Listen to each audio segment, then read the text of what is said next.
Bon, alors, c'est pas un poisson d'avril, hein, vu qu'on est en juin. Sur marseillenews.net, j'espère que c'est bien traduit, hein, entre parenthèses, parce que ce site, j'ai jamais trop vu d'actu dessus.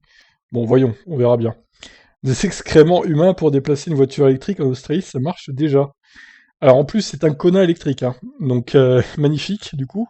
Entre parenthèses, la triple couleur grise, blanche sur la calandre et verte sur le capot, c'est très moche. Alors, ça peut sembler une blague, mais ce n'en est pas du tout une. Ouais, c'est traduit avec le cul, comme je m'y attendais. En Australie, une voiture qui se déplace grâce aux excréments humains circule déjà sur les routes. Les eaux fécales qui sortent des toilettes sont utilisées pour produire l'électricité, ce qui est déjà connu. Cette énergie est utilisée pour déplacer des véhicules électriques. La société australienne Urban Utilities possède une voiture électrique depuis le 25 mai 2021, dont l'électricité est produite par les excréments humains. Donc c'est ce fameux Kona électrique, hein, qu'on voit. Ce modèle se compose spécifiquement d'un Kona EV qui est décoré d'un grand autocollant promotionnel des deux côtés qui représente un caca géant. Il est donc assez facile à identifier. Je vais mettre ça sur la mienne, tiens, ça sera beau.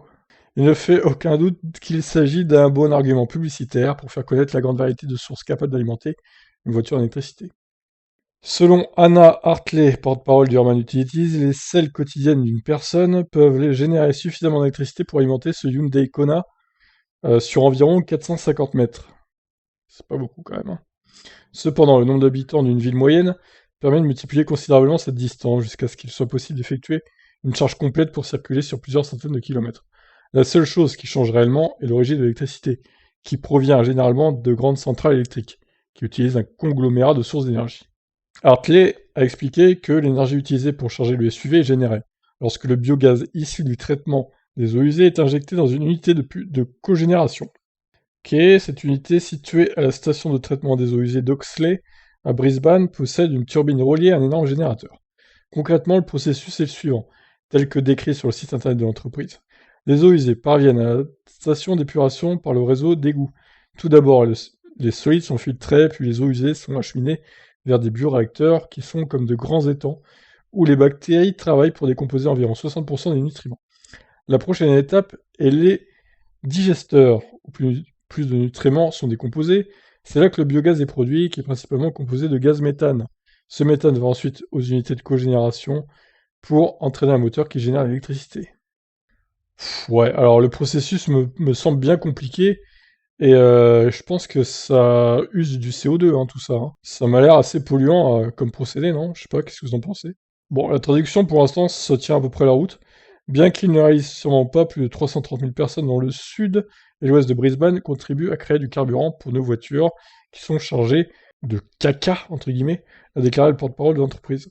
Hartley a ajouté que la conversion des excréments en énergie permettrait également au service public urbain d'économiser environ 1,7 million de dollars australiens par an, ce qui fait 1 million d'euros à peu près, quoi, en coût d'exploitation. L'année dernière, nous avons produit suffisamment d'électricité pour alimenter l'équivalent de près de 4000 foyers. L'initiative permet non seulement de garder nos voitures sur la route, elle nous aide également à exploiter nos deux usines de traitement des eaux usées, situées à Oxley et à Luggage Point. Ah bah tiens, Union, ou une C0, je sais pas trop. Je vais essayer de zoomer, tiens.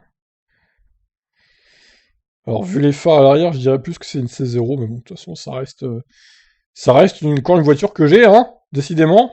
Même si c'est une C0, c'est comme la Ion, donc... Oh non.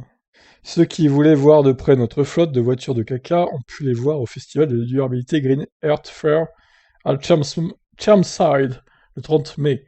Il s'agit de la voiture numéro 2, car la première voiture à caca d'Australie a également été lancée par Urban Utilities en 2017, ce qui est cette voiture du coup, la C0 sûrement.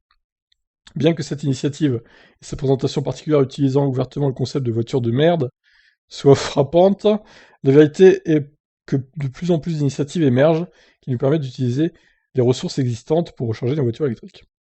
Par contre, question, qu'est-ce que le stick fait là, hein? Le stick de Top Gear là, je ne sais pas. Quelques exemples sont l'énergie marémotrice, l'énorme énergie régénérée par les trains lors du freinage et ou les éoliennes sur les autoroutes et aussi les usines de biogaz. Ok, bon, la traduction, ça avait mal commencé, mais au final, ça va. Bref, bon.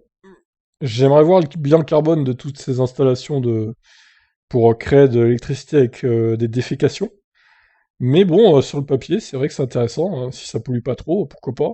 Ah, je m'en remets pas, hein, de la couleur de ce Kona dégueulasse. Oh là là, c'est horrible. C'est la couleur de merde, hein, vraiment. Donc du gris, du blanc, du vert. Il manquait juste un peu de marron. Bon, le marron il est avec Pou du coup. Ah putain, sérieusement, la décoration, abusée quoi. Ah là là, bon en tout cas, voilà. C'était une news assez insolite quand même que je voulais vous partager. Je vous laisse donc réagir. Qu'est-ce que vous en pensez de ces voitures qui roulent à la merde, littéralement? Ciao.